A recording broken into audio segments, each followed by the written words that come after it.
The second thing is I heard the same line over and over and over again. And it was this. People would describe some particular sin, some particular struggle in their life. And then they would say, but Father, that's not me. That's not who I want to be.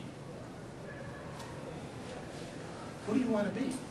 What's this image of yourself that you have about who you want to be and how you want to be in the world? What does it look like? What is this you that you're coming here to try and retrieve with God's help, or to have set free with God's help?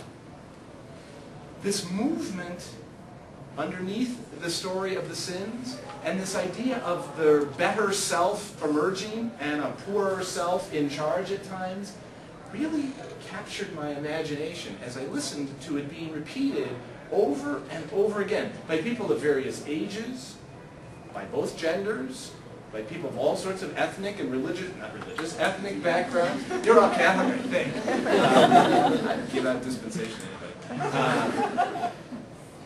It was astounding to me how consistent these themes kept popping up in what people were saying as they came in a spirit of penitence, but in a hope for freedom and healing. I was hearing confessions about 2 years ago when something extraordinary happened. 3 confessions in a row that went something like this. And again, don't write letters to the cardinal. I'm not breaking the seal of confession here. First, a man came up to me and he stood face to face and he said, well, here are the things, and he started to name things that were going on in his story and in his life. And as he was talking to me, blood started to drip out of his nostril. I didn't say anything. I just stood there and listened. And he kept talking, and he was describing what was going on. Well, there's this and that, and this and that, and this and that. And my sense of it just was, this isn't the core of what he's here to talk about. And finally, without thinking, he sort of did this, and now had white blood all over his face. And at that point, there's no way I couldn't say something, because if he had turned and left confession at that point, I would have been arrested for punching this poor guy in the nose. Right? I said, sir, you're bleeding here. He said, oh. And he started to attend to it. And as he started to attend to the bleeding, he started to weep. And I just put my hand on his arm and just held it there for a moment as he continued to weep and bleed. And then he started to talk about how drugs were destroying his life. And I said, but what brought you here? Why are you here right now? Who are you at your core? What is your best self? How do we get him back? How does God draw that out? And he moved along. The next penitent was about 8 years old. So I kneeled down like this, and he came over, and he did what you would expect an 8-year-old to do in confession. He's 8, you know. What would you guess some of the sins were of an 8-year-old? Swearing. Swearing. Hit my sister. Hit my sister, precisely. They always hit their sister. They must teach them that in catechism. Don't hit your sister. Confess that. So I'm having this wonderful conversation with this kid, and it's just a great grace moment, and he's thinking real hard about all these things that he's doing. And he said, okay, here's what I want you to do for your penance. This is what I want you to pray. I want you to go and sit in the pew over there, and I want you to just thank God. He said, what? I said, just thank God that God forgives you and that you came here and that God wants you to be happy and have a great, great life. Okay, so he walked off, and I can see him now, sitting a few pews up there. So he's still in my line of vision. I see him over here. When his dad comes up, I know he's his dad because they stood in line together, and his dad had his hands on the kid's shoulder and was sort of coaching him on how to do all this. And Dad now came up and is standing face to face with me and starts to talk, and before he can get 5 words out of his mouth, he starts to weep. Messy weeping. I just stayed there and listened. As he talked about how much he loved that little guy, and yet there were things going on in his life, choices he was making, that were not allowing him to be the best possible dad for that little guy. He's sobbing as he's telling me this, as this little boy is praying a prayer of gratitude to God for the experience of confession. I suspect what God was hearing too was this prayer of gratitude that Dad was standing there with me at that moment too. What is going on in people's lives? Where is God in the hard decisions? Where is God in the brokenness? What is this Ignatian insight into what's going on all that? Why all these stories about confession?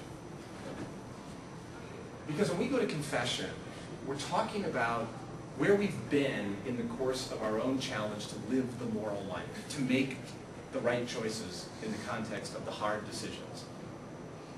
How do we do that? And how do we pay attention to that stuff that's going on underneath? What's going on underneath? How do you pay attention to that grace? Ignatius had this notion. Movement was so big for him. Ignatius was utterly insistent that the way the world works is there are good forces and bad forces, spirits of light and spirits of darkness, Ignatius of Loyola would say. And you're getting pushed and pulled all the time. You're being drawn and attracted to good things, and you're being drawn and attracted to not so good things. This is what it is to be free. You're free in this world, and things are going to draw your attention, and we make choices. And Ignatius says, what you've got to learn to do is you've got to learn to pay attention to the push-pull. You've got to learn to pay attention to what goes on inside of you as you engage and are confronted by the push and the pull. So how do you do that? How do you pay attention? And how do you find God in the push and the pull? How do you experience God? I just think that when we say Ignatius of Loyola's spirituality is to find God in all things, I think that's shortchanging Ignatius' vision of the world. I think Ignatius' vision of the world was to experience God, to feel God in all things. So how do you do that? How do you experience that? Whenever I think about the moral life and choosing to do the right thing, I think of Peter and his denial of Jesus. We just heard it, obviously, a couple weeks ago on Good Friday.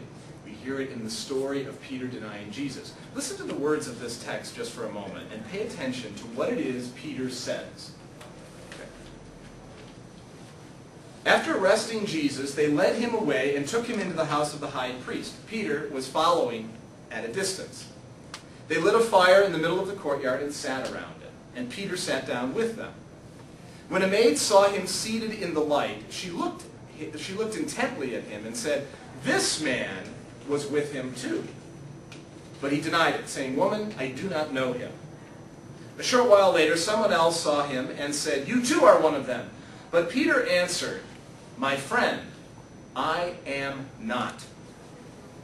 About an hour later, still another insisted, "Assuredly, this man too was with him, for he is also a Galilean." But Peter said, "My friend, I do not know what you are talking about." Just as he was saying this, the cock crowed, and the Lord turned and looked at Peter.